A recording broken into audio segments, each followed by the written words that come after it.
As you close your eyes tonight, let me take you to a moment that will haunt your dreams. Picture this. It's 1347 and Margaret de Clare stands on a wooden platform, her wrists bound, as hundreds of townspeople gather to watch her die. Her crime? She wore a velvet dress. The executioner holds up the forbidden fabric for all to see, deep purple silk that sparkled in the morning light. The crowd cheers as the axe rises because in medieval Europe your wardrobe could literally kill you. Tonight I'll tell you the true story of when fashion became fatal. And trust me, it's far more terrifying and absurd than anything you've ever imagined. Now, before you think I'm exaggerating about Margaret's execution, let me paint you the full picture of medieval Europe's most deadly obsession. We're talking about the 13th to 15th centuries, when European society was so paranoid about social order that they created laws called sumptuary laws, basically legal documents that dictated exactly what you could wear based on your birth, your wealth, and your social class. These weren't gentle suggestions or fashion guidelines,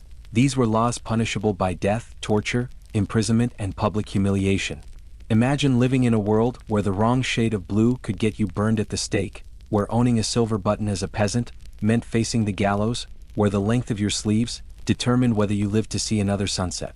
This wasn't just about vanity or fashion, this was about control, about creating a visual hierarchy so rigid that you could instantly identify someone's worth, their rights, and their fate just by glancing at their clothing. The wealthy elites were terrified that if commoners dressed like nobles, the entire social order would collapse into chaos. So they made fashion into a weapon, turning seamstresses into criminals, merchants into martyrs, and clothing into the most dangerous possession you could own. What started as a way to preserve aristocratic privilege soon became a reign of terror, where fabric held more power than kings, and where the simple act of getting dressed each morning became a life-or-death decision that could seal your fate before you even stepped outside your door.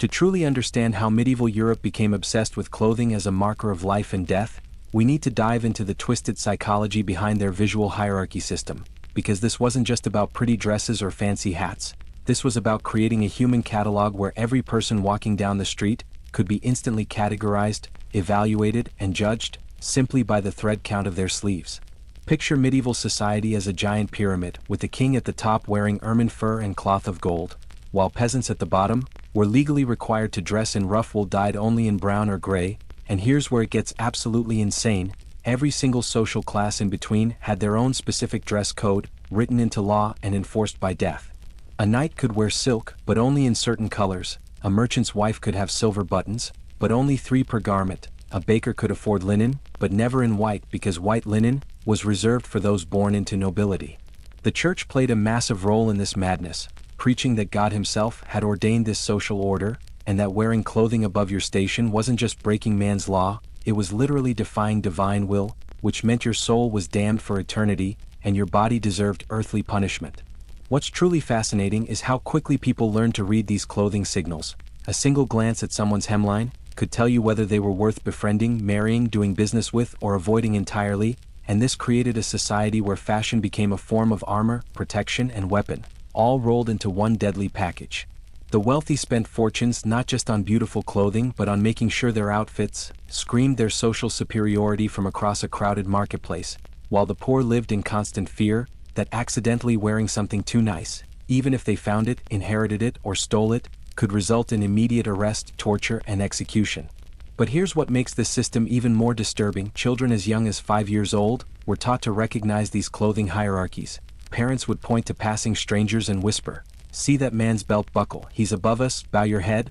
or "Notice that woman's sleeve length, she's beneath us, you don't need to acknowledge her," essentially training an entire generation to judge human worth based on fabric choices. The psychological impact was devastating. Imagine never being able to express yourself through clothing, never being able to wear your favorite color, never being able to dress for comfort or personal taste, because every morning when you opened your wardrobe, you weren't choosing an outfit, you were choosing your place in society, your level of safety, and potentially whether you would live through the day. This clothing obsession became so deeply embedded in medieval culture that people genuinely believed that wearing the wrong garment could corrupt your soul, change your character, and transform you into something you weren't meant to be, creating a society where fabric held more power than bloodline, and where a single thread could determine whether you were treated as human or as something less than human, deserving of whatever punishment the authorities deemed appropriate. Now let me tell you exactly when and how this fashion fascism first began, because it wasn't always this way. There was actually a time in medieval Europe, when people could wear whatever they wanted until the year 1294, when King Philip IV of France decided that his nobles were getting too comfortable, and issued the very first comprehensive sumptuary law, basically creating the world's first fashion police state. His royal decree was surprisingly specific and absolutely terrifying, stating that only members of the royal family could wear ermine fur, only dukes and counts could wear cloth of gold, only knights could wear silk doublets, and anyone caught violating these rules would face immediate confiscation of their property, public flogging, and potential execution, depending on how badly they had dressed above their station.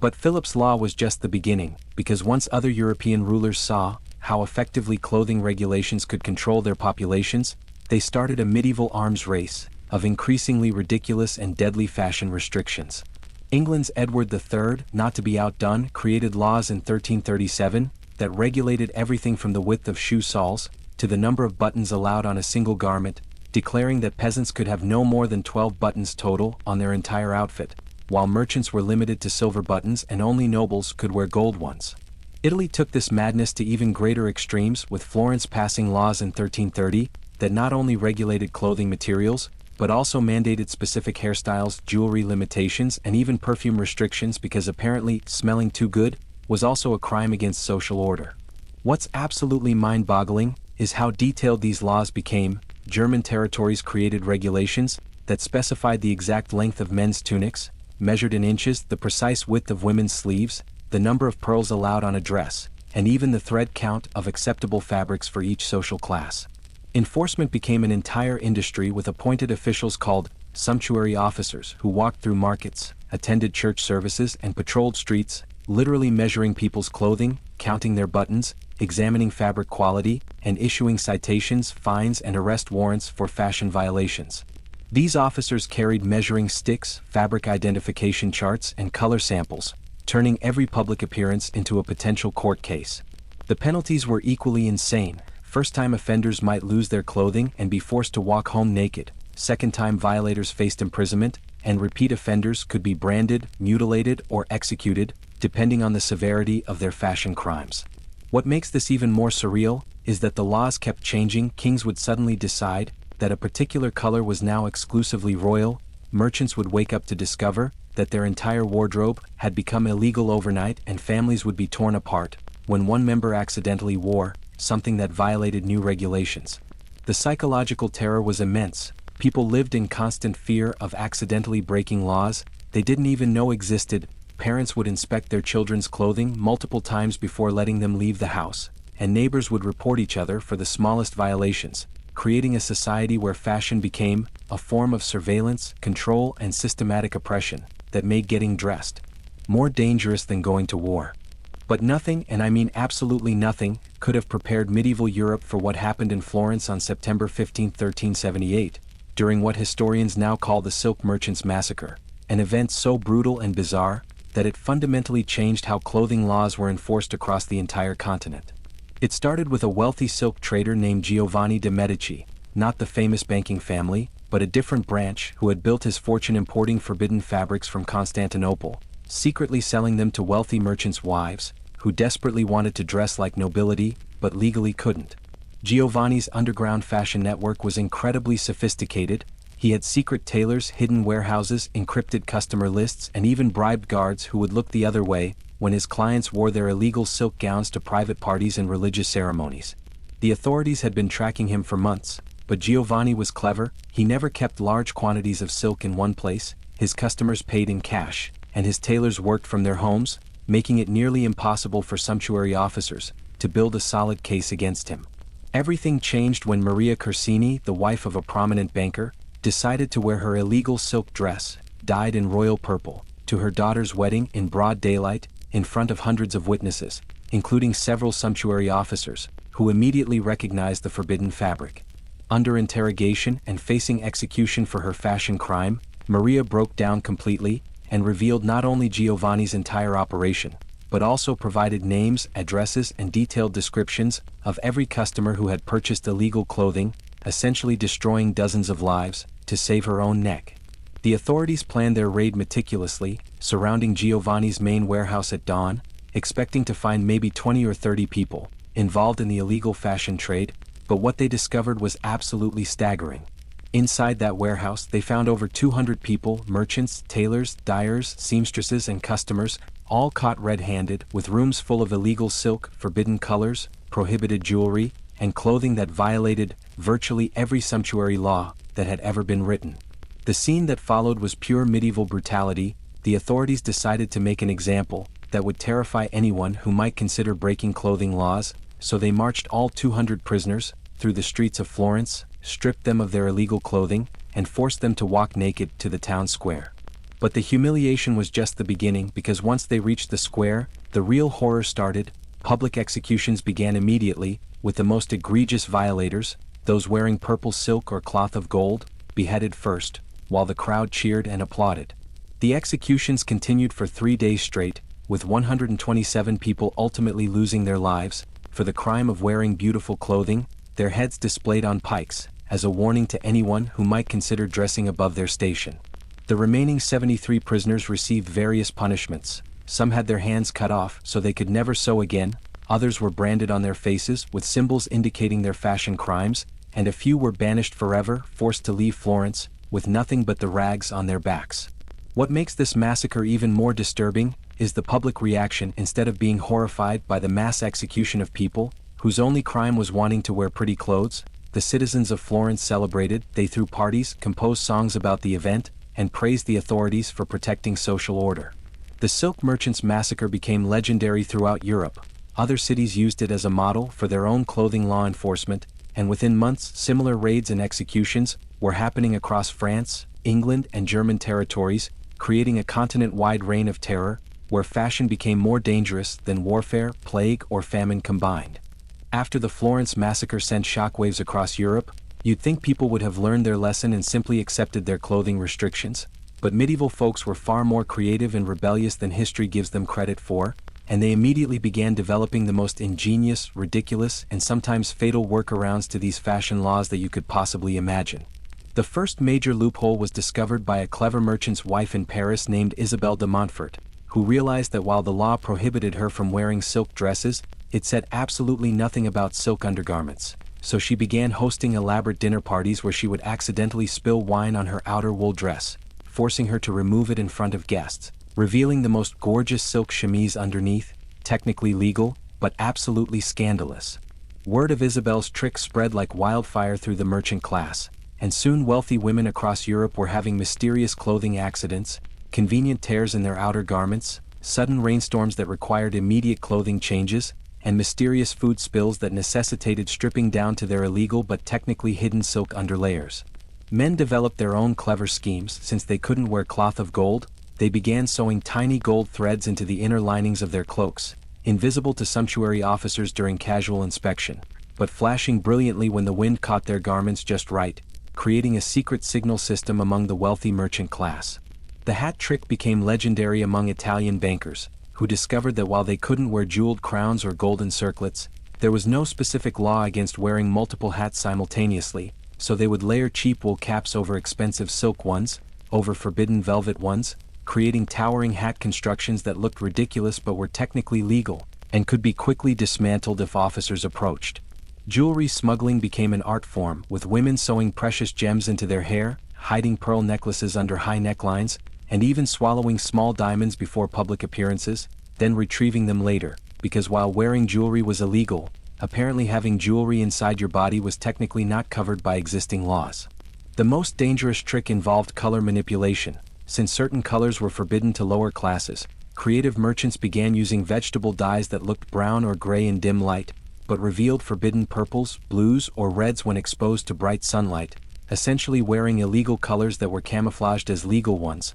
until the right lighting conditions revealed their true beauty. Fabric switching became incredibly sophisticated, with wealthy merchants employing teams of seamstresses, who could completely transform an outfit within minutes, replacing illegal silk panels with legal wool ones, swapping forbidden buttons for acceptable ones, and even changing entire sleeves, when sumptuary officers were spotted approaching. The most elaborate scheme was developed by German banking families, who created reversible clothing with legal fabrics and colors on the outside, and illegal luxury materials on the inside, so they could literally turn their garments inside out, depending on who was watching, essentially wearing two complete wardrobes simultaneously. Secret fashion societies began forming in major cities with coded language, hidden meeting places, and elaborate systems for sharing information about officer patrol routes, new law changes, and safe locations for wearing illegal clothing, turning fashion into an underground resistance movement that rivaled political rebellions. But perhaps the most ingenious trick was the rental system,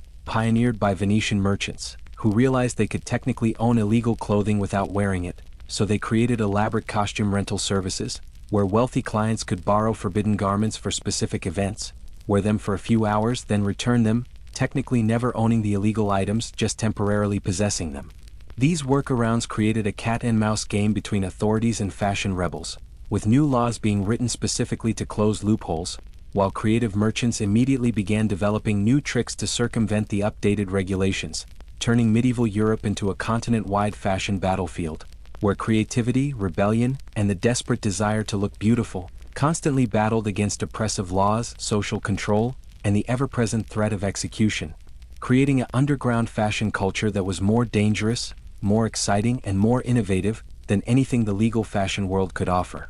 By 1382, European authorities faced a logistical nightmare. They had created hundreds of complex clothing laws, but had no systematic way to enforce them, leading to the establishment of history's most bizarre professional occupation, the Sumptuary Officer Corps, a specialized police force whose entire job was inspecting people's wardrobes and arresting fashion criminals. King Charles VI of France pioneered this system by appointing Jean-Baptiste de Couture, a former tailor turned royal informant, as the first chief inspector of garments, giving him unprecedented authority to recruit, train, and deploy teams of clothing investigators across French territories. Baptiste's recruitment strategy was brilliant and disturbing. He specifically targeted unemployed tailors, bankrupt merchants, and struggling seamstresses, people who understood fabric quality, construction techniques, and pricing, but who harbored resentment against their wealthier former customers who had driven them out of business. The training program lasted 6 months and covered fabric identification, color classification,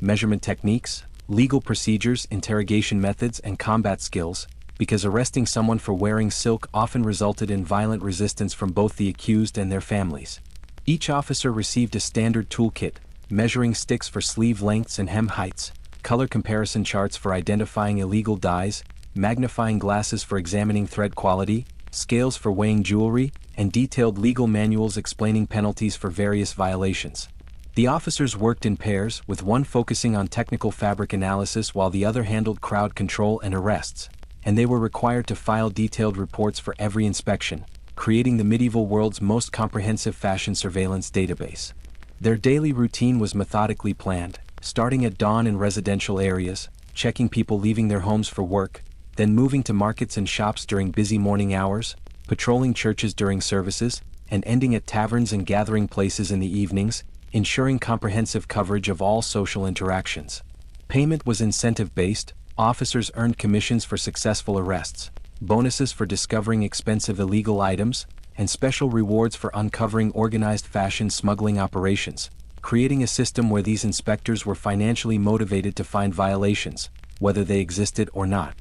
The interrogation techniques were surprisingly sophisticated. Officers would engage suspects in casual conversation about their clothing, asking seemingly innocent questions about where they purchased items, how long they had owned them, what they paid, and whether they had receipts, using inconsistencies in these answers to build cases against people who often had no idea they were being investigated. Record-keeping became an obsession, with detailed files maintained on repeat offenders, suspicious individuals, and entire families known for fashion violations, creating medieval Europe's first systematic surveillance state, where your clothing choices were permanently documented and could be used against you in future legal proceedings. The psychological impact on officers themselves was fascinating and troubling. Many became paranoid about their own appearance, constantly second-guessing their uniforms, obsessing over regulations, and developing what we might now recognize as occupational anxiety disorders related to their work. Corruption within the Corps was rampant. Wealthy merchants quickly learned they could bribe officers to ignore violations,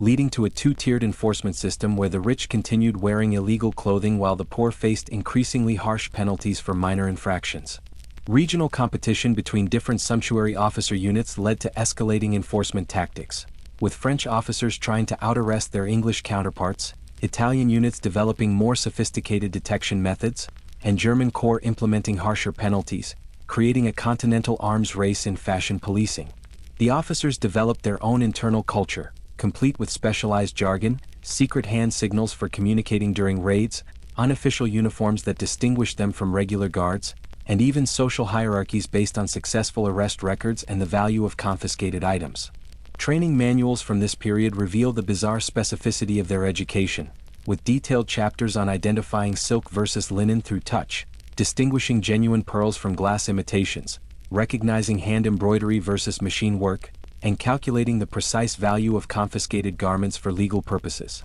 By 1390, the Sumptuary Officer Corps had become one of medieval Europe's largest employers, with over 3,000 active agents across major cities, an extensive network of informants and collaborators, and annual budgets that rivaled those of standing armies, proving that fashion enforcement had become as important to medieval governments as national defense, taxation, or religious control, transforming clothing inspection from a casual civic duty into a professional career path that offered social mobility, steady income, and significant political influence within the rigid hierarchies of medieval European society. Among all the insane clothing restrictions in medieval Europe, nothing was more deadly, more profitable, or more absurdly controlled than the color purple, specifically Tyrian purple, a hue so expensive and politically dangerous that wearing the wrong shade could result in immediate beheading, while producing it illegally was considered an act of treason against God and king. The story begins with murex shells, tiny Mediterranean sea snails that produce a single drop of purple dye per creature, requiring literally thousands of these mollusks to create enough pigment for one small garment, making purple dye more valuable than gold, silver, or even human life in most medieval calculations. Emperor Justinian had established the imperial purple monopoly back in 528 AD, declaring that only the Byzantine royal family could wear true Tyrian purple, but by the 13th century, this restriction had spread across Europe like a contagious disease, with every major kingdom claiming exclusive rights to various shades of purple for their own royal bloodlines. The technical process of creating legitimate purple dye was closely guarded state secret, involving specific harvesting seasons, exact boiling temperatures, precise chemical measurements, and ritualized production methods that were passed down through families of royal dye makers who were essentially prisoners of the crown, forbidden from traveling, sharing knowledge, or retiring from their positions. King Edward I of England took this obsession to unprecedented extremes in 1295, when he established the Royal Purple Inspectorate, a specialized division of government whose sole purpose was identifying, analyzing, and prosecuting unauthorized purple usage, employing teams of chemists, color specialists, and textile experts who could distinguish between dozens of different purple variants with microscopic precision. The legal classifications were mind-numbingly specific. True Tyrian purple was punishable by death. Royal purple was punishable by imprisonment and property confiscation. Episcopal purple could be worn only by high-ranking church officials. Noble purple was restricted to dukes and counts. Merchant purple was allowed for wealthy traders but only in specific darker shades, and common purple, made from cheaper plant dyes, was permitted for lower classes but only in very pale, barely recognizable versions. Enforcement required sophisticated testing procedures. Suspected purple garments were subjected to chemical analysis using secret royal formulas. Fabric samples were compared against official color standards maintained in royal treasuries, and expert witnesses testified in court about the specific type of purple found on defendants, creating legal proceedings that resembled modern forensic investigations more than medieval justice. The economic implications were staggering. The purple monopoly generated enormous wealth for royal treasuries through licensing fees, import taxes, production controls, and confiscation profits, while simultaneously destroying entire industries and livelihoods of people who had traditionally worked with natural dyes. Isabella of Castile created the most sophisticated purple smuggling detection system in 1387, establishing checkpoint stations at major trade routes where officers used standardized lighting conditions, professional color comparison tools, and trained specialists to examine every piece of cloth entering Spanish territories, turning international commerce into a purple inspection nightmare. The psychological warfare aspect was equally brutal. Royal purple was deliberately worn by monarchs during public executions of purple violators, creating a visual demonstration of the connection between the forbidden color and the power to kill, while purple banners were displayed at execution sites as warnings to potential fashion criminals. Black market purple production became one of medieval Europe's most dangerous and profitable criminal enterprises, with secret dye workshops hidden in remote locations, elaborate smuggling networks moving illegal purple cloth across borders, and specialized purple dealers who sold their products exclusively to wealthy clients willing to risk death for fashion. The testing methods became increasingly sophisticated and terrifying. Royal chemists developed ways to detect even trace amounts of true purple dye mixed with legal colors, creating situations where people were executed for wearing garments that appeared brown or gray to the naked eye but contained microscopic amounts of forbidden purple pigment. Religious authorities added their own purple restrictions, declaring that certain shades were reserved for depicting Christ, the Virgin Mary, or specific saints in artwork and church decorations, making it illegal for ordinary people to wear colors that appeared in religious paintings, essentially criminalizing entire sections of the color spectrum based on theological arguments. The international purple trade wars reached their peak in 1394, when France and England nearly went to war over disputed purple dye shipments, with both kingdoms claiming exclusive rights to Mediterranean murex shells and threatening military action against any nation that violated their purple monopolies, proving that color control had become as politically important as territorial disputes or religious conflicts, transforming a simple aesthetic preference into a matter of national security, international diplomacy, and life-or-death enforcement that made wearing beautiful colors more dangerous than engaging in actual warfare against neighboring kingdoms. By the early 1400s, the clothing laws had created an unexpected and deliciously ironic problem. Many noble families who were legally required to dress in expensive fabrics and royal colors had gone completely bankrupt trying to maintain their required wardrobes, leading to the bizarre spectacle of aristocrats secretly dressing as peasants to avoid the crushing financial burden of looking appropriately wealthy. Take the case of Lord William de Montagu, 3rd Earl of Salisbury, who inherited massive debts from his father's lavish lifestyle but was legally obligated to wear ermine fur, cloth of gold, and jeweled accessories whenever he appeared in public, creating a situation where a single required outfit cost more than most people earned in their entire lifetimes. William's solution was brilliantly desperate. He began sneaking out of his castle dressed as a common farmer, complete with rough wool clothing, dirt-stained hands, and a fake regional accent, allowing him to conduct business, socialize, and even court women without the devastating expense of maintaining his aristocratic appearance. The problem was that dressing below your social station was just as illegal as dressing above it. Nobles caught wearing commoner clothing faced charges of fraud, identity deception, and undermining social order, with penalties ranging from public humiliation to imprisonment, and in extreme cases, loss of title and property. William's scheme worked perfectly for 2 years until a former servant recognized him at a village market, leading to his arrest, trial, and the public spectacle of a nobleman being flogged for the crime of dressing too poorly, while the gathered crowd cheered at the humiliation of someone they had always considered their social superior. The French court developed an entire underground network of impoverished nobles who shared disguises, borrowed commoner clothing, and created elaborate stories to explain their presence in lower-class establishments, essentially forming a secret society of aristocrats pretending to be peasants to escape their own oppressive fashion requirements. Countess Marie de Ponthieu became legendary for her transformations. She could convincingly portray a kitchen servant, farm laborer, or street vendor, complete with appropriate dialects, work-worn hands, and behavioral patterns that fooled even experienced sumptuary officers, allowing her to live a double life where she enjoyed freedoms that her official status prohibited. The economic pressures were crushing entire noble bloodlines. Families were selling ancestral lands, borrowing money at devastating interest rates, and even arranging strategic marriages solely to afford the clothing requirements of their social positions, creating a bizarre situation where maintaining proper appearance was literally destroying the wealth that justified those appearances in the first place. King Charles VII of France eventually recognized this problem and attempted to create relief programs for struggling nobility, offering royal loans for clothing purchases, payment plans for required garments, and even clothing rental services. But these solutions only highlighted how completely the system had broken down when governments needed to help aristocrats afford looking like aristocrats. The most famous case involved the entire Beaumont family, who collectively decided to abandon their titles rather than face bankruptcy from clothing requirements, officially renouncing their nobility in 1421 and legally becoming commoners, making them the first aristocrats in European history to deliberately choose poverty over fashion obligations.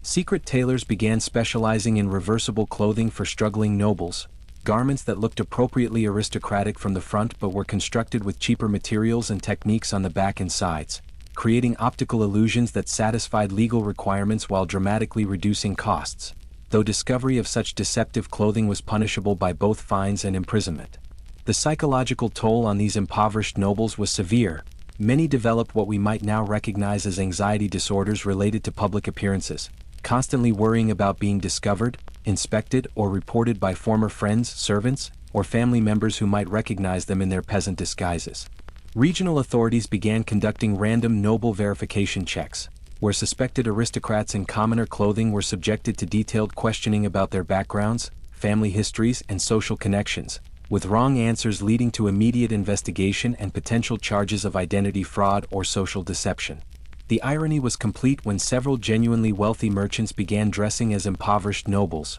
wearing deliberately shabby versions of aristocratic clothing to avoid the risks associated with displaying their actual wealth, creating a complex game of social camouflage where everyone was pretending to be someone else, and authorities could no longer reliably determine anyone's actual social status, economic position, or legal rights simply by examining their clothing, proving that the entire system designed to create social clarity through fashion had instead created the most confusing, deceptive, and socially chaotic period in medieval European history, where appearance meant nothing, reality was constantly disguised, and the only certainty was that everyone was lying about who they actually were and what they could actually afford.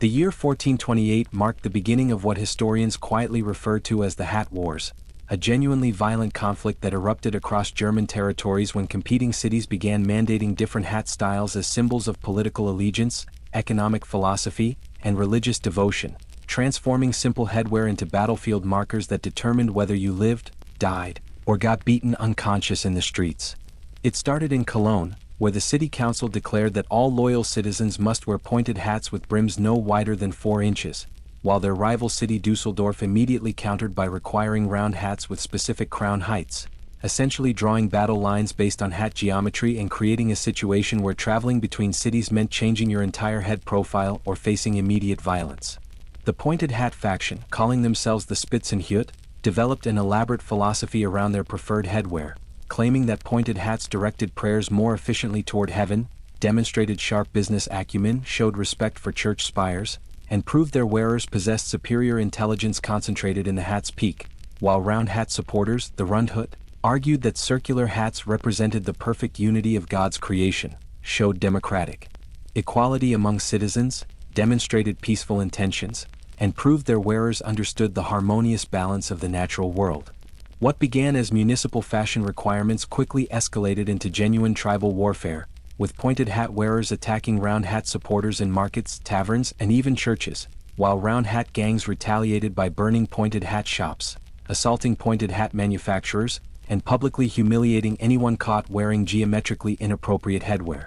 The violence reached absurd extremes when the cities began recruiting military allies based on hat preferences, with Cologne forming the Pointed Hat Alliance including 12 surrounding towns, while Dusseldorf created the Round Hat Coalition with 15 allied territories, leading to actual military skirmishes where soldiers identified enemies not by uniforms or banners, but by examining the mathematical angles of their opponent's headwear. Traveling merchants faced impossible choices, carrying multiple hats for different cities, developing quick-change techniques to swap headwear at territorial borders, or simply avoiding entire regions where their preferred hat style might result in death, effectively creating trade disruptions based solely on millinery mathematics that damaged regional economies for decades. The Catholic Church attempted to mediate by declaring that hat shape was irrelevant to salvation, but this only made both factions angrier, with pointed hat supporters claiming the Church was biased toward round hats because of the Pope's traditionally circular papal cap, while round hat advocates insisted the Church favored pointed hats because of bishops' mitres, proving that even religious intervention could be interpreted through hat-based conspiracy theories. Professional hat makers found themselves in impossible positions, forced to choose sides in a conflict that could destroy their businesses regardless of which faction they supported, leading many to flee the region entirely or switch to producing completely different products like shoes, belts, or weapons, essentially killing the German hat industry through political polarization. The psychological impact created lasting behavioral changes. People developed obsessive habits around hat maintenance, constantly adjusting angles to ensure political compliance, carrying measuring tools to verify brim widths, and inspecting other people's headwear with microscopic attention to detail, transforming casual social interactions into tense geometric evaluations. Children were indoctrinated into hat politics from infancy, with pointed hat families teaching their toddlers to recognize and hate round hats, while round hat communities trained their children to identify and avoid pointed hat supporters, creating generational hatred based on textile architecture that persisted long after the original political disputes were forgotten. The conflict finally ended in 1434 when the Holy Roman Emperor, completely exhausted by hat-related diplomatic crises, issued an imperial decree banning all municipal hat requirements and declaring that German citizens could wear any hat style they preferred. But by then the damage was done. 6 cities had been partially destroyed, hundreds of people had died, thousands more had been injured, entire trade routes had been disrupted, and the German hat industry never fully recovered, proving that humans could transform literally any aspect of daily life, including the simple act of covering their heads, into a source of violent tribal conflict that destroyed communities, ruined economies, and killed people over mathematical principles that had absolutely nothing to do with the practical function of keeping rain off their skulls. The Catholic Church had initially supported sumptuary laws as tools for maintaining social order, but by 1440, church authorities began developing their own completely separate set of clothing restrictions focused on moral purity, sexual modesty, and spiritual salvation, creating a second layer of fashion regulations that often directly contradicted existing civil laws and placed ordinary citizens in impossible situations where satisfying religious requirements meant violating government rules, and vice versa. Cardinal Francesco della Rovere, who would later become Pope Sixtus IV, pioneered this movement by establishing the Sacred Congregation for the Regulation of Christian Dress, a papal committee tasked with defining exactly which clothing styles led people towards sin, damnation, and eternal hellfire, using theological arguments that were simultaneously sophisticated and completely insane. The Church's definition of seductive clothing was breathtakingly comprehensive, including any garment that revealed ankle bones, wrist skin, neck flesh, or collar bones, any fabric that clung too closely to body shapes, any color that was too bright, vibrant, or attention-grabbing, any pattern that drew the eye in ways that might distract from prayer, any accessory that created sounds while walking, and any style that had been worn by known prostitutes, adulterers, or other moral criminals, essentially criminalizing most of the existing medieval wardrobe from a religious perspective. The enforcement mechanisms were equally extreme. Priests were instructed to refuse communion to anyone wearing inappropriate clothing, bishops could excommunicate entire congregations for fashion violations, and special church inspectors were deployed to examine parishioners before religious services, creating a situation where attending Mass became a fashion examination that determined your eternal salvation. Conflicts immediately arose between church and state authorities when religious modesty requirements directly opposed civil sumptuary laws, such as when the church declared that silk was inherently sinful because of its sensual texture, while civil authorities required wealthy citizens to wear silk as proof of their social status, leaving rich merchants facing potential execution from the government for not wearing silk, and excommunication from the church for wearing it. Different religious orders began competing to establish the most restrictive clothing standards, with Franciscans demanding that all Christians wear rough brown wool regardless of social position, Dominicans insisting that only black and white clothing was spiritually acceptable, Benedictines declaring that any garment sewn with more than 12 stitches per inch demonstrated sinful pride, and Augustinians proclaiming that wearing clothing made by unmarried seamstresses was spiritually contaminated, creating religious fashion wars within the church itself. The theological justifications became increasingly bizarre, with church scholars arguing that certain thread counts could influence soul purity, specific fabric weaves could channel demonic energy, particular color combinations could inspire lustful thoughts, and clothing construction techniques could affect prayer effectiveness, essentially creating a medieval science of spiritual fashion that treated clothing as religious technology capable of influencing divine relationships. Women faced the harshest restrictions, with church authorities declaring that female clothing should be loose enough to hide all body shapes, dark enough to avoid drawing attention, long enough to cover feet completely, and constructed with special interior barriers to prevent fabric from touching skin directly, requirements so extreme that many women developed serious health problems from wearing spiritually approved but physically dangerous clothing configurations. The inspection process was humiliating and invasive. Church officials would examine women's clothing in private sessions, measuring hem lengths, checking fabric thickness, testing for forbidden colors under different lighting conditions, and even requiring women to demonstrate that their garments didn't move seductively while walking, sitting, or kneeling during prayers, creating a system of religious fashion surveillance that violated every concept of personal dignity and privacy. Regional variations made travel impossible. Clothing approved by priests in France was condemned by bishops in Italy, garments considered modest in England were declared sinful in German territories, and styles recommended by church authorities in Spain were banned by religious leaders in Netherlands, forcing devout Christians to carry multiple complete wardrobes or avoid traveling entirely to prevent inadvertent religious fashion crimes. The psychological damage was severe, with many believers developing obsessive behaviors around clothing choices, spending hours each morning examining their garments for potential spiritual violations, constantly adjusting their clothing during religious services, and living in perpetual fear that their fashion choices were damning their souls to eternal hellfire, creating a generation of Christians who were more terrified of their wardrobes than of actual moral sins, proving that religious authorities could transform the simple act of getting dressed into a daily spiritual crisis that damaged mental health, destroyed personal confidence, and made people afraid of their own bodies, their own clothes, and their own salvation. Faced with the complete chaos of conflicting clothing laws, religious restrictions, and widespread social deception, King Louis XI of France decided in 1461 to solve the entire fashion crisis with what he considered a stroke of genius: the implementation of mandatory identification badges that every citizen would be required to wear at all times, displaying their exact social rank, economic status, legal rights, and permitted clothing categories through a standardized system of symbols, colors, and materials that would make social hierarchy instantly visible and eliminate all confusion about who could wear what.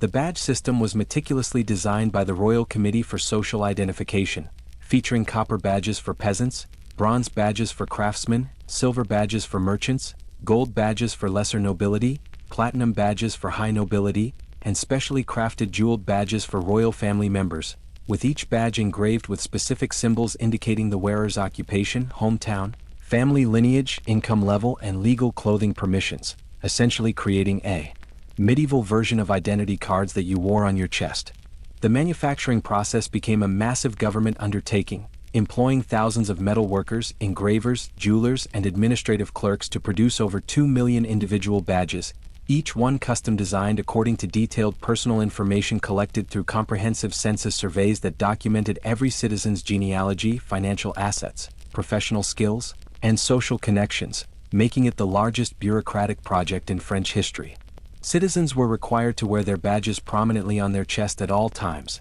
with specific regulations dictating badge placement, chain length, visibility requirements, and maintenance standards, while tampering with badges, wearing incorrect badges, or failing to display badges properly was punishable by imprisonment, fines, and public humiliation, creating a surveillance system where your social status was literally pinned to your clothing. The badges included detailed information that was both helpful and dangerous, indicating not only what you were allowed to wear, but also your tax obligations, military service requirements, legal rights in court proceedings, marriage eligibility, property ownership permissions, and travel restrictions, essentially making every citizen a walking legal document that could be instantly read and interpreted by authorities, criminals, and social rivals alike. Enforcement was surprisingly effective initially. Sumptuary officers could instantly verify clothing compliance by checking badge permissions against actual garments, eliminating the need for lengthy investigations, testimony, and legal proceedings, while citizens could immediately assess each other's social status, wealth, and legal rights by simply glancing at chest badges, creating unprecedented social transparency that both simplified and complicated daily interactions. The system's flaws became apparent within months. Counterfeit badges flooded the market produced by skilled metal workers who could create convincing replicas for wealthy clients wanting higher status markers. Stolen badges became a lucrative criminal enterprise with organized theft rings targeting people with premium badges, and legitimate badges were constantly lost, damaged, or destroyed, creating administrative nightmares for government offices trying to maintain accurate records and issue replacements. Social behaviors changed dramatically. People began judging each other based entirely on badge quality and design, with conversations starting by examining each other's badges rather than exchanging names, while dating, friendship, and business relationships were instantly categorized according to badge compatibility, creating a society where personal identity was reduced to metal symbols hanging around your neck. The psychological impact was devastating. Many people developed intense anxiety about their badges, constantly checking to ensure they were properly displayed, obsessively polishing them to maintain appearance standards, and living in constant fear of badge theft, loss, or damage that could result in legal problems, social ostracism, or economic disaster. essentially making a piece of metal jewelry the most important possession in their lives. Regional variations created new problems when different territories developed incompatible badge systems, making travel impossible without carrying documentation to explain badge meanings, while international relations suffered when foreign dignitaries couldn't understand French badge hierarchies and accidentally committed serious diplomatic breaches by treating high-status badge wearers as social inferiors. The economic disruption was enormous. The badge manufacturing industry employed more people than agriculture, while badge-related crimes became so common that special courts were established exclusively for badge fraud, badge theft, badge damage, and badge impersonation cases, creating an entire legal system dedicated to prosecuting crimes involving small pieces of engraved metal, proving that the supposed solution to clothing law chaos had actually created even more complex legal, social, and economic problems than the original fashion restrictions, while completely failing to address any of the underlying issues that had caused the clothing crisis in the first place, demonstrating that bureaucratic solutions to cultural problems often create more chaos than the original issues they were designed to solve.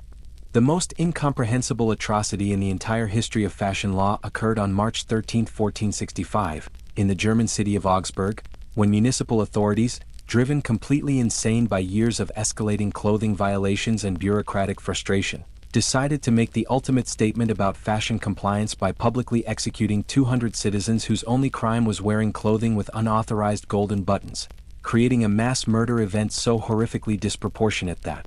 neighboring kingdoms sent diplomatic protests and the Pope issued formal condemnations. The crisis began 6 months earlier when Augsburg's clothing inspectors discovered that local metal workers had been producing fake gold buttons using brass, copper, and yellow paint, selling them to middle-class citizens who technically couldn't afford real gold buttons but wanted to appear wealthier than their legal social status permitted, creating a thriving underground economy based entirely on counterfeit button production and distribution. The investigation, led by Chief Inspector Heinrich von Buttenmeister, whose real surname was actually Schmidt but who had legally changed his name to reflect his professional obsession with button-related crimes, involved detailed forensic analysis of over 15,000 individual buttons confiscated from citizens throughout the city, using acid tests, weight measurements, microscopic examination, and expert testimony from professional goldsmiths to determine which buttons contained real gold versus fake gold substitutes. The legal proceedings were a bureaucratic nightmare, with each button requiring individual evaluation, documentation, and legal classification, leading to court cases where grown men argued for hours about the gold content of tiny pieces of metal used to fasten clothing, while defendants faced potential execution based on chemical analysis results that most people couldn't understand and judges couldn't properly evaluate. As the investigation expanded, authorities discovered that the fake button conspiracy involved not just metal workers and customers, but also tailors who had sewn illegal buttons onto garments, merchants who had imported suspicious buttons from other regions, and even church officials who had unknowingly blessed clothing containing counterfeit gold buttons, essentially implicating half the city's population in button-related criminal activity. The city council, faced with evidence of massive button fraud and pressure from regional authorities to demonstrate strong enforcement of clothing laws, made the catastrophic decision to treat button counterfeiting as equivalent to currency counterfeiting, theft from royal treasuries, and treason against the social order, upgrading simple fashion violations into capital crimes punishable by immediate execution without appeal or clemency options. The mass arrest operation began at dawn, with over 300 armed guards simultaneously raiding homes, shops, churches, and public buildings throughout Augsburg, dragging away anyone found wearing suspicious buttons while terrorized families watched their relatives disappear into a criminal justice system that had completely lost any connection to rational punishment for minor violations of clothing regulations.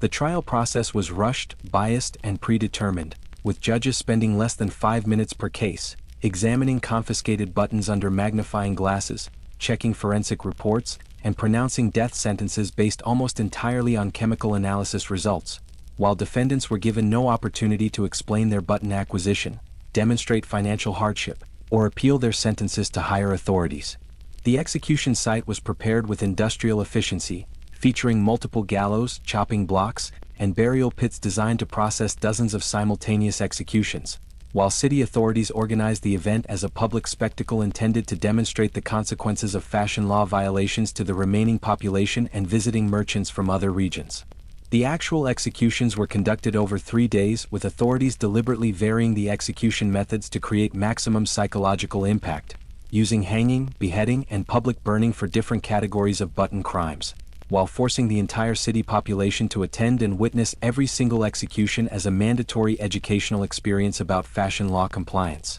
The public reaction was not the intended fear and compliance, but rather complete horror and revulsion, with many witnesses fainting, vomiting, or suffering psychological breakdowns while watching their neighbors, friends, and family members die for the crime of wearing pretty buttons, creating lasting trauma that affected the city's population for generations. International outrage was swift and severe, with neighboring kingdoms threatening economic boycotts, the church issuing formal condemnations of the mass executions, and regional authorities demanding explanations for why a clothing violation had resulted in the largest mass execution in German history, essentially isolating Augsburg diplomatically and economically as punishment for their button-related genocide.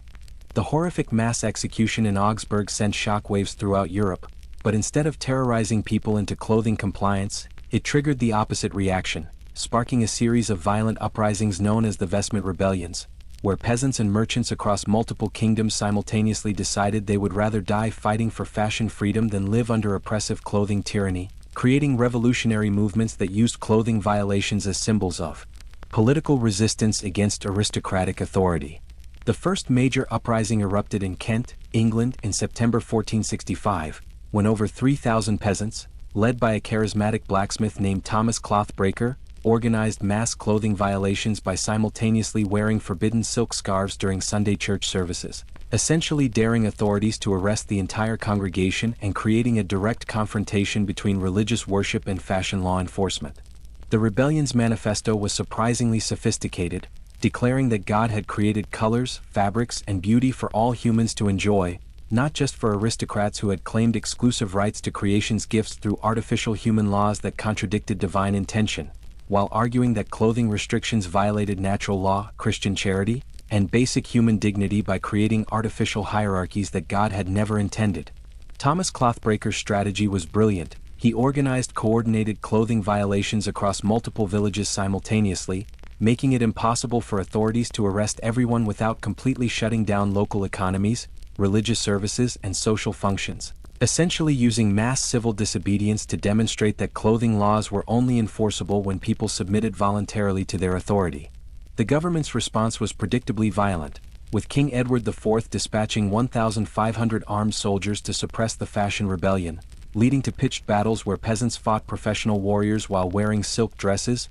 velvet cloaks, and golden jewelry they had collectively decided to claim as their natural birthright, creating surreal battlefield scenes where people died defending their right to look beautiful. Similar uprisings spread across France, where the Burgundian silk revolt saw over 5,000 peasants storm aristocratic warehouses to steal forbidden fabrics, then parade through streets wearing illegal clothing while singing religious hymns and political songs, transforming fashion violations into public celebrations of rebellion against social hierarchy and economic oppression. The Italian city-states experienced the most sophisticated fashion rebellions, with organized groups of artisans, merchants, and scholars creating alternative legal systems that declared sumptuary laws invalid, establishing underground courts that tried aristocrats and government officials for crimes against human dignity, and issuing their own clothing permissions based on merit, character, and community contribution rather than inherited social status. The economic impact was devastating for aristocratic interests, as rebellion participants refused to pay taxes, provide labor, or recognize government authority while simultaneously organizing boycotts of aristocratic businesses, creating alternative trade networks that bypassed traditional hierarchies, and establishing independent communities that operated according to their own clothing and social rules. Church authorities found themselves in impossible positions, with some bishops supporting the rebels by arguing that God's love extended to all people equally regardless of their clothing, while other religious leaders condemned the uprisings as sinful challenges to divinely ordained social order, essentially splitting the church between progressive and conservative factions over fashion freedom issues. The rebellions developed their own cultural elements, including secret clothing exchange networks where people shared forbidden garments, underground fashion shows where rebels displayed beautiful clothing as acts of political resistance, and coded communication systems that used specific clothing combinations to identify fellow revolutionaries and coordinate uprising activities across different regions. Regional governments attempted various compromise solutions, offering limited clothing relaxations, temporary amnesty programs, and partial sumptuary law reforms, But these half measures only encouraged more radical demands as rebels realized that sustained pressure could force authorities to negotiate over issues that had previously been considered non-negotiable matters of divine and royal authority. The psychological transformation was remarkable. People who had lived their entire lives in fear of fashion violations suddenly experienced the intoxicating freedom of wearing beautiful clothing without permission, creating collective euphoria that strengthened revolutionary resolve and made participants willing to risk everything for continued access to colors, fabrics, and styles they had discovered they couldn't live without, proving that clothing restrictions had created such profound psychological deprivation that liberation became worth dying for, transforming fashion from personal vanity into revolutionary politics that challenged the fundamental structure of medieval European society.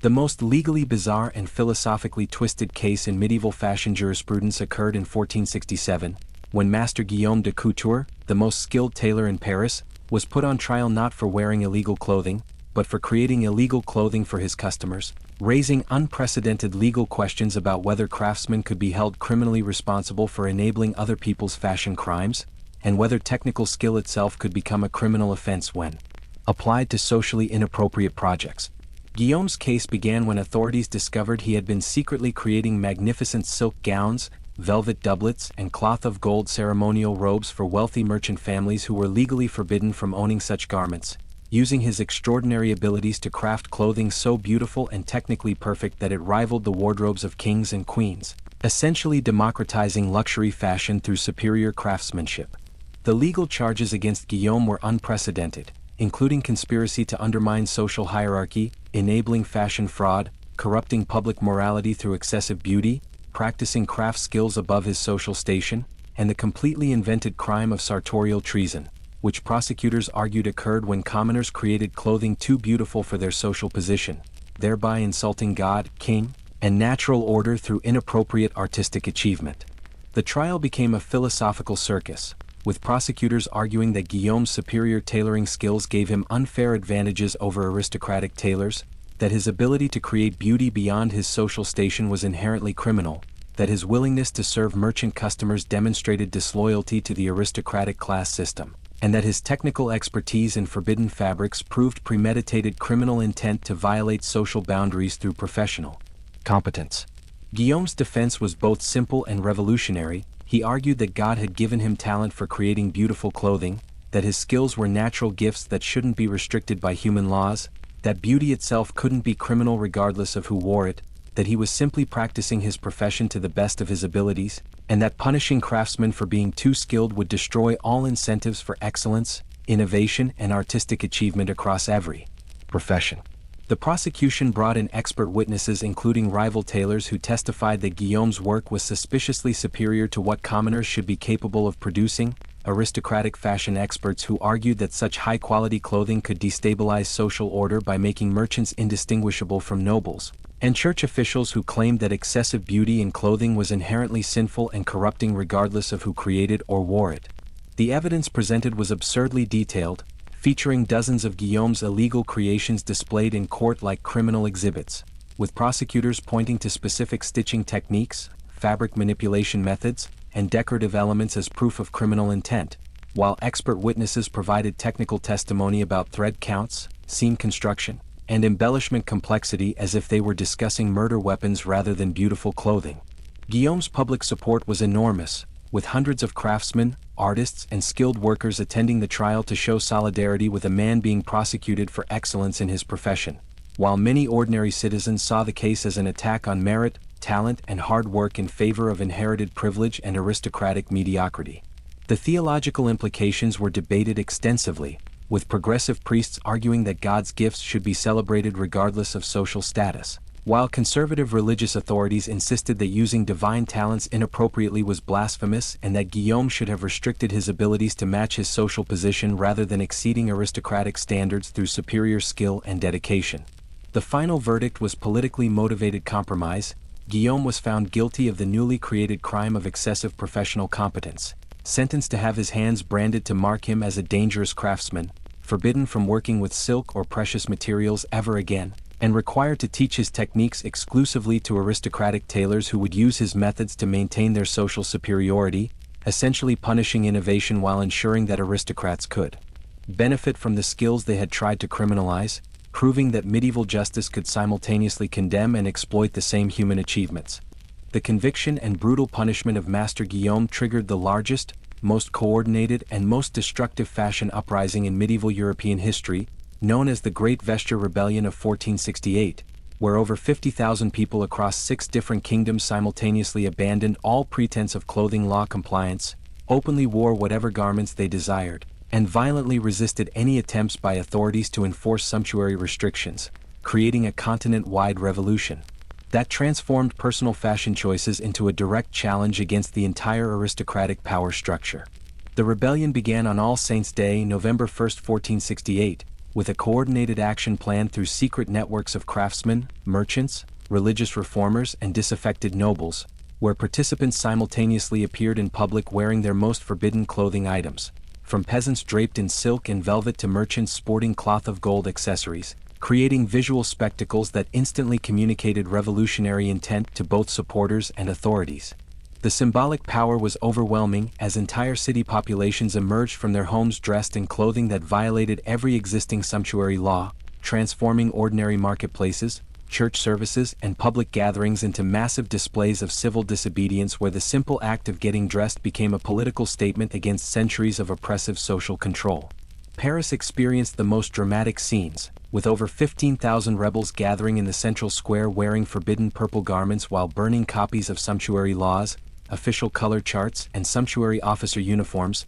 creating bonfires fed by the legal documents that had terrorized the population for generations, while participants danced around the flames wearing the most beautiful clothing they had ever owned. The authorities' initial response was confused and inadequate, since arresting 15,000 people simultaneously was logistically impossible, while the psychological impact of seeing such massive coordinated defiance undermined the entire premise that clothing laws were enforceable or socially accepted, forcing government officials to recognize that their fashion control system had completely lost public legitimacy. London's rebellion took a more destructive approach, with organized groups systematically attacking sumptuary officer stations, destroying fashion enforcement equipment, releasing prisoners held on clothing violations, and publicly burning the badge-making workshops that had become symbols of government surveillance and social oppression, essentially dismantling the entire infrastructure of fashion law enforcement through coordinated revolutionary violence. The economic warfare was devastating as rebel groups organized comprehensive boycotts of aristocratic businesses,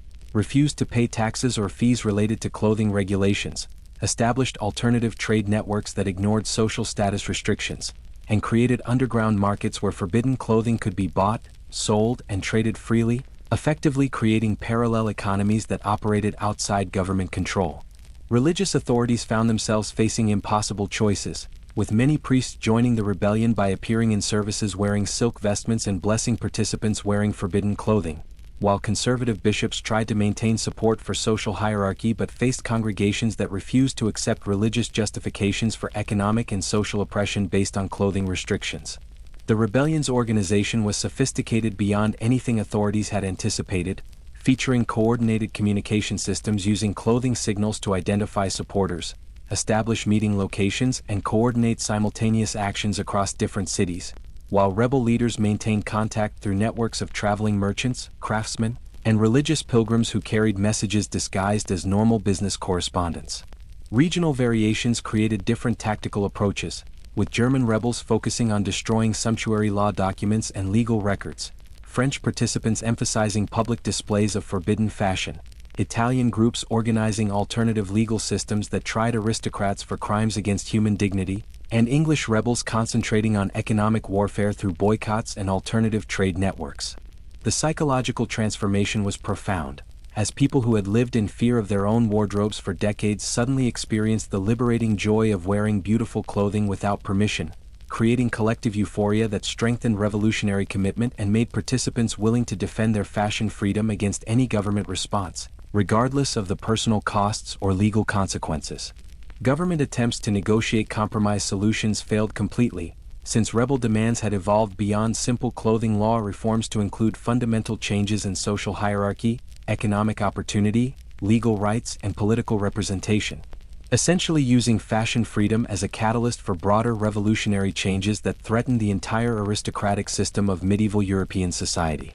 The Great Vesture Rebellion ultimately succeeded in dismantling most sumptuary laws across Europe by 1475, but the bizarre legacy of medieval fashion control survived in unexpected ways, evolving into modern systems that still regulate appearance, social status, and identity through clothing rules that we now consider normal, professional, or necessary, proving that humanity's obsession with controlling behavior through fabric restrictions never actually disappeared but simply transformed into more subtle and socially acceptable forms. Military uniforms became the most direct descendant of sumptuary laws, with armies adopting the medieval principle that clothing should instantly communicate rank, authority, social position, and legal rights, creating standardized appearance codes that are even more restrictive than medieval fashion laws but are accepted because they serve institutional rather than hereditary hierarchies, essentially preserving the concept that clothing equals identity while changing the justification from birthright to professional function.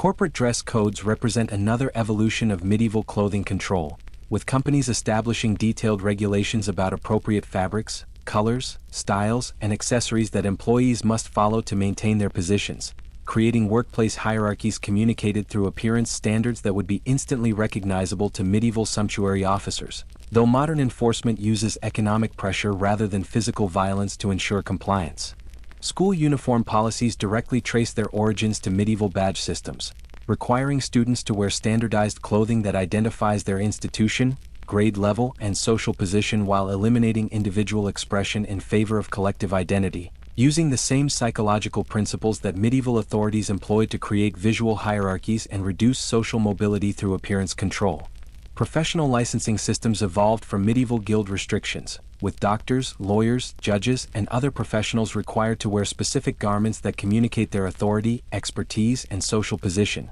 creating modern equivalents of medieval clothing privileges where certain styles, colors, and accessories are legally restricted to people with specific qualifications, training, or social status. Religious vestments maintain the most direct connection to medieval sumptuary laws, with different religious ranks still required to wear specific clothing that demonstrates their spiritual authority, theological position, and hierarchical status within church structures, preserving the medieval concept that sacred clothing carries power, meaning, and social significance that ordinary garments cannot provide.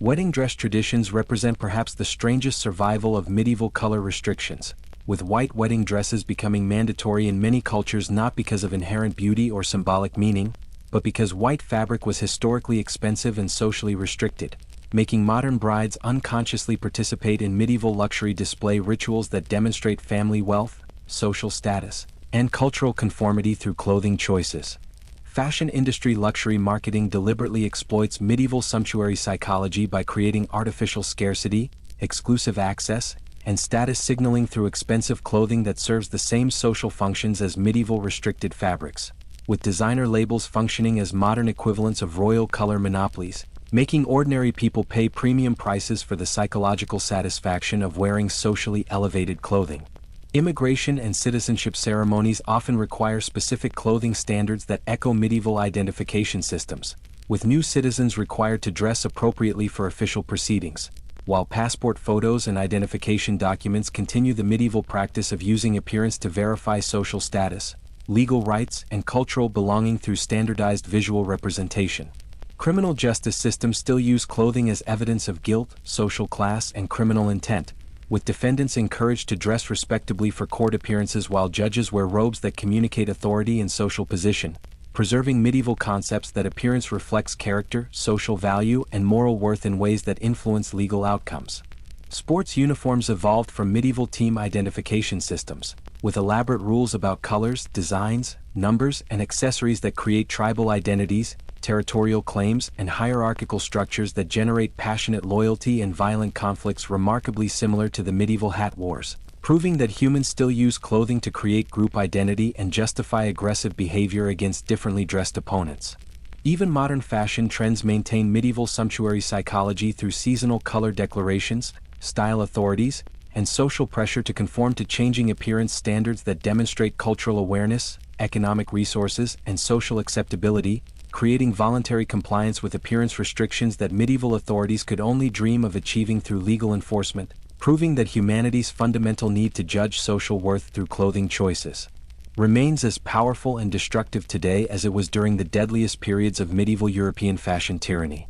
Looking back at the murderous insanity of medieval fashion laws, it's tempting to congratulate ourselves on how far human civilization has progressed. But honestly, spend 5 minutes examining modern corporate dress codes and you'll realize we've simply replaced royal sumptuary officers with human resources departments who enforce appearance standards with exactly the same obsessive attention to detail, arbitrary social hierarchies, and devastating career consequences that made medieval Europe such a fashion nightmare. Consider the modern corporate executive who can instantly assess your salary, department, career prospects, and social value by examining your suit quality, shoe brand, watch style, and briefcase material, using exactly the same visual evaluation techniques that medieval sumptuary officers employed to determine whether you deserved execution or merely imprisonment for your clothing choices. Except now the punishment is professional exile rather than physical death, though the economic impact can be equally devastating. Tech companies have created perhaps the most bizarre modern equivalent of medieval fashion paradoxes,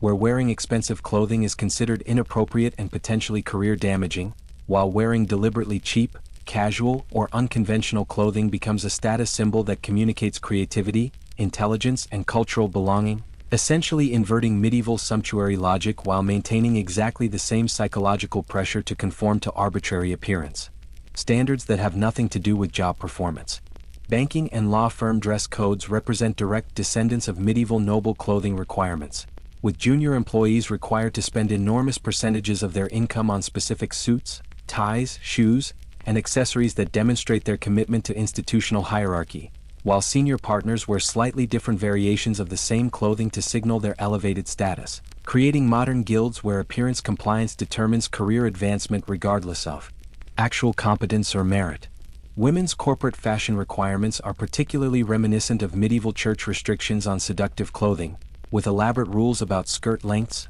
neckline heights, sleeve coverage, and color appropriateness that supposedly maintain professional dignity but actually function as systems for controlling female appearance, behavior, and social mobility through clothing regulations that would make Cardinal Della Rovere proud of their theological consistency and oppressive effectiveness. The modern job interview process has become a direct revival of medieval sumptuary inspections, where candidates are evaluated based on their ability to decode and comply with unwritten clothing requirements that vary by industry, company culture, regional preferences, and interviewer biases, creating situations where wearing the wrong shoes can eliminate you from consideration regardless of your qualifications, experience, or potential contributions to organizational success. Casual Friday policies represent perhaps the most psychologically manipulative evolution of medieval clothing control, offering the illusion of fashion freedom while actually creating new categories of appropriate casual clothing that require extensive research, careful shopping, and social awareness to navigate successfully,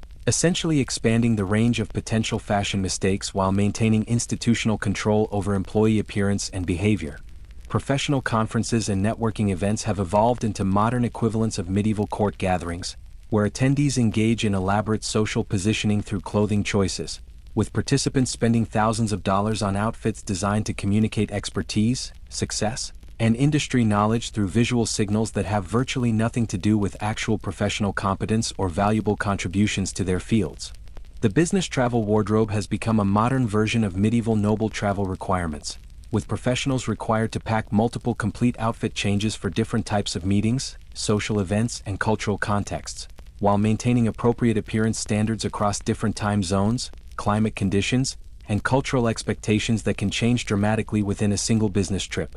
Startup culture dress codes demonstrate how quickly new clothing hierarchies can develop, with successful entrepreneurs establishing casual appearance standards that become mandatory for anyone seeking investment, employment, or cultural acceptance within tech communities, creating new social tribes identified through specific combinations of hoodies, jeans, and sneakers that communicate insider status as effectively as medieval purple fabric once demonstrated royal privilege. Corporate headshot photography has evolved into a modern equivalent of medieval portrait requirements, with specific guidelines about clothing colors, styles, and accessories that will reproduce effectively in digital formats while communicating appropriate professional messages, creating standardized appearance requirements that eliminate individual personality in favor of corporate conformity that medieval sumptuary officers would recognize as perfectly logical social control through appearance manipulation.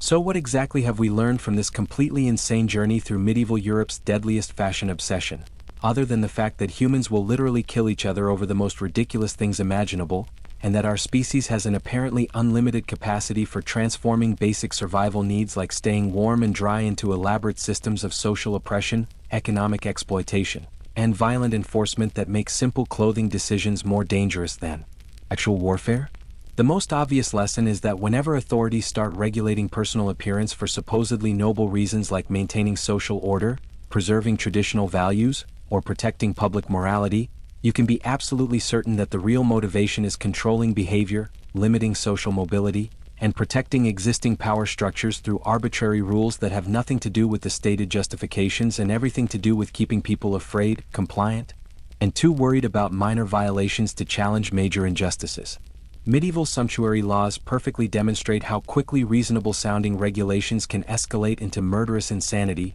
starting with simple suggestions about appropriate dress for different social occasions, evolving into detailed legal requirements with minor penalties, then expanding into comprehensive lifestyle control systems with increasingly harsh punishments, and finally culminating in mass executions of people whose only crime was wanting to look beautiful, proving that the slippery slope from fashion advice to fashion fascism is much shorter and steeper than most people realize. The psychological insight is equally disturbing, revealing that humans are so desperate for social status, cultural belonging, and hierarchical positioning that we will voluntarily participate in systems that restrict our own freedom, limit our own choices, and punish our own creativity, as long as those same systems promise to restrict other people even more severely, essentially trading personal liberty for the illusion of social superiority over people we consider our inferiors. Perhaps most importantly, the medieval fashion wars demonstrate that appearance-based social control only works when people accept the underlying premise that clothing reflects character, moral worth, and social value, but the moment populations reject that premise and decide that fabric choices have nothing to do with human dignity, the entire system collapses instantly, regardless of how many laws, officers, and punishments authorities deploy to maintain compliance with arbitrary appearance standards. The economic lesson is equally valuable, showing how artificial scarcity, exclusive access, and status signaling through consumer goods can generate enormous wealth for people controlling the supply chains, while creating devastating financial pressure for everyone else trying to maintain socially acceptable appearance standards, essentially transforming basic human needs into luxury markets that benefit sellers while impoverishing buyers who can't afford to ignore social expectations. The religious and moral implications are perhaps the most unsettling, revealing how easily spiritual authorities can be convinced to support oppressive secular policies by framing social control as divine will, moral necessity, and theological obligation, creating situations where people genuinely believe that God cares about their sleeve length, button material, and color choices, when any rational examination of religious teachings suggests that divine concerns probably focus on more important issues like compassion, justice, and treating other humans with dignity regardless of their appearance. The historical continuity is both fascinating and depressing, demonstrating that while the specific mechanisms of appearance-based social control have evolved significantly over the centuries, the underlying psychological drives, power dynamics, and social functions remain essentially unchanged, with modern systems achieving the same results as medieval sumptuary laws through more subtle methods that people accept voluntarily rather than rejecting violently. The ultimate irony is that medieval Europeans died defending their right to wear beautiful clothing, while modern people voluntarily surrender that same right every day by accepting corporate dress codes, professional appearance standards, and social pressure to conform to arbitrary fashion trends that serve exactly the same control functions as the sumptuary laws that our ancestors considered so oppressive that they were willing to risk execution rather than comply with their restrictions. So the next time you're standing in front of your closet wondering whether your outfit is appropriate for work, suitable for the occasion, or acceptable to the people you'll be meeting, remember Margaret de Clare standing on that scaffold in 1347, facing execution for wearing velvet, and ask yourself whether the clothing choices that seem so important today are really worth the psychological stress, economic pressure, and social anxiety we continue to accept in exchange for the illusion that appearance reflects identity, worth, and belonging in ways that actually matter to anyone other than people trying to sell us more clothes. But if you think medieval Europe's obsession with deadly fashion enforcement was the peak of human stupidity, wait until you hear about their equally murderous fixation on hairstyle regulation, because while sumptuary laws controlled what people wore on their bodies, an entirely separate set of equally insane restrictions governed what people could do with the hair growing from their skulls, creating parallel systems of appearance-based oppression that resulted in even more bizarre executions, torture methods, and social control mechanisms that made clothing violations look reasonable by comparison. The medieval authorities who survived the Great Vesture Rebellion of 1468 didn't abandon their obsession with controlling personal appearance. They simply shifted their focus from fabric to follicles, developing comprehensive hair regulations that specified acceptable lengths, styles, colors, and maintenance practices for different social classes, with violations punishable by public shaming, imprisonment, mutilation, and yes, burning alive for the most serious hair-related crimes against social order. The Catholic Church played an even more direct role in hair control than they had with clothing restrictions, because hair was considered inherently connected to sexuality, spiritual purity, and moral character, leading church authorities to develop theological arguments about which hairstyles promoted sin, encouraged lustful thoughts, demonstrated pride or vanity, or indicated heretical beliefs, essentially making your morning hair routine a daily test of your eternal salvation. Women faced the harshest hair restrictions, with different regions requiring married women to cover their hair completely, unmarried women to braid their hair in specific patterns that indicated their virginity status, and widows to shave their heads entirely as demonstrations of grief and spiritual submission, while violations of these requirements could result in accusations of witchcraft, adultery, or heresy, leading to trial by ordeal, torture, and execution by fire. Men's hair regulations were equally specific and deadly, with peasants forbidden from growing hair longer than their shoulders, merchants required to maintain neat, trimmed styles that reflected their economic status, knights mandated to wear specific military hairstyles, and nobility permitted elaborate arrangements that required teams of professional hair servants, creating situations where your barber could accidentally commit a capital crime by cutting your hair inappropriately for your social position. The enforcement mechanisms were even more invasive than clothing inspections, featuring specialized hair officers who would measure hair length with rulers, examine styling techniques for social compliance, inspect scalp conditions for evidence of forbidden treatments, and even perform chemical tests to detect illegal hair coloring, creating a surveillance system that literally got inside people's heads to control their most personal appearance choices. The economic impact was devastating, with professional hairstyling becoming a regulated industry where barbers needed government licenses. Hair accessories were subject to sumptuary restrictions based on social class, and hair care products were controlled substances that could only be purchased with proper documentation, essentially turning basic hygiene and grooming into economic privileges available only to people with sufficient wealth and social status. Regional variations created travel nightmares worse than clothing law conflicts, with hairstyles considered fashionable in France being illegal in England, hair colors permitted in Italian city-states resulting in execution in German territories, and styling techniques encouraged by church authorities in Spain being condemned as heretical by religious leaders in other regions, making it impossible to travel without risking death for hair crimes. The most notorious case involved Isabella of Navarre, a minor noblewoman who was burned alive in 1489 for refusing to cut her hair after being widowed, arguing that her husband had loved her long hair and that maintaining it honored his memory, leading to a heresy trial where prosecutors argued that her hair demonstrated excessive attachment to worldly vanity and insufficient submission to divine will regarding appropriate grief behavior. The hair revolution that followed Isabella's execution was even more violent and coordinated than the clothing rebellions, with people across Europe simultaneously violating hair regulations by growing forbidden lengths, adopting illegal styles, using prohibited colors, and refusing to comply with social hair requirements, creating mass demonstrations where participants literally let their hair down as symbols of rebellion against oppressive appearance control. The investigation techniques developed by hair enforcement authorities were surprisingly sophisticated, involving detailed documentation of hair growth rates, analysis of styling tools and products, examination of hair cutting implements, and even forensic reconstruction of hair histories based on physical evidence, essentially creating medieval CSI teams whose entire job was solving hair-related crimes and building cases against people who had committed follicular violations. So next week, prepare yourself for the absolutely incredible story of how medieval Europe turned hair care into a matter of life and death, featuring mass scalping punishments, underground hair styling networks, revolutionary hair rebellions, and execution methods specifically designed for hair criminals that will make the clothing law massacres seem like gentle warnings compared to what happened when authorities decided that controlling what grew naturally from people's heads was essential for maintaining civilization, social order, and divine approval in ways that make medieval fashion enforcement look almost reasonable.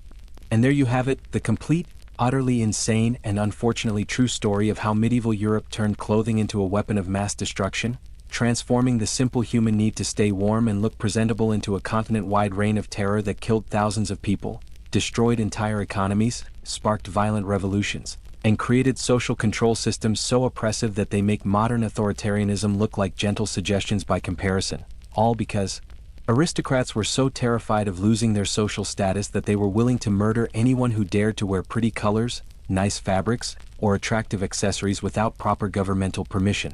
From Margaret de Clare's execution for wearing velvet in 1347, to the silk merchants' massacre in Florence, from the bizarre hat wars between German cities to the mass execution of 200 people for wearing fake gold buttons, from Master Guillaume's trial for being too skilled at his profession to the Great Vesture Rebellion that finally brought down the entire system, we've witnessed humanity's remarkable ability to transform literally anything, no matter how innocent or practical, into an excuse for violence, oppression, and social control that benefits the powerful while terrorizing everyone else. If you've made it this far into tonight's journey through medieval fashion fascism, you're probably the kind of person who appreciates historical stories that are simultaneously educational, horrifying, and completely ridiculous, which means you absolutely need to subscribe to this channel right now because trust me, medieval Europe's capacity for turning everyday activities into deadly serious matters of life and death extends far beyond clothing and hairstyles into areas that will blow your mind with their combination of sophisticated reasoning and complete insanity.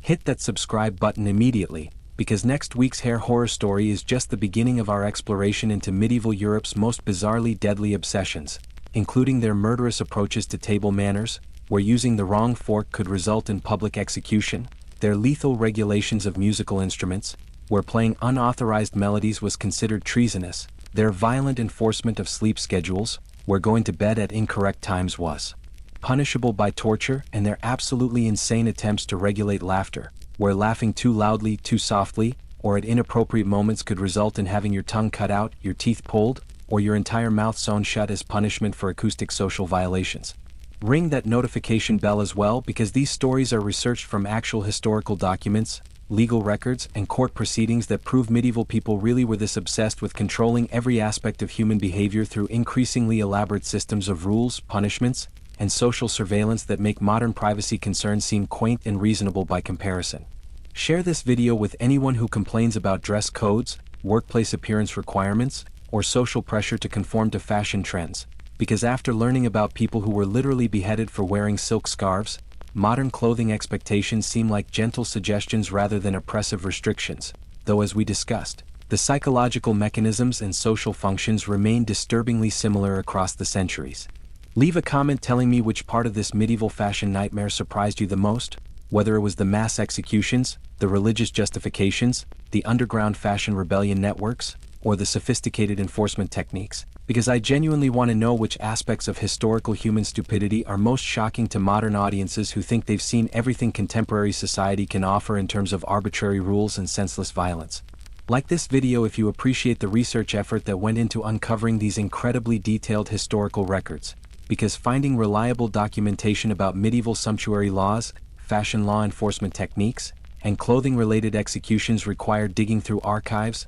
legal documents, and historical sources that most people have never heard of, let alone examined for evidence of humanity's most ridiculous authoritarian impulses. Finally, check out the playlist I've created covering medieval Europe's most deadly obsessions with everyday activities, because clothing regulations were just one small part of a comprehensive system of social control that extended into literally every aspect of daily life, from how you walked down the street to how you chewed your food, creating a society where every moment of existence was regulated, monitored, and potentially punishable by death if you failed to comply with the endless list of arbitrary requirements that authorities considered essential for maintaining civilization. So subscribe now, turn on notifications, share with friends, and prepare yourself for next week's journey into the even more disturbing world of medieval hair law enforcement, where we'll discover that if you thought clothing restrictions were insane, wait until you hear what happened to people who dared to style their hair incorrectly, color it inappropriately, or grow it to unauthorized lengths in societies where your follicles could literally determine whether you lived or died.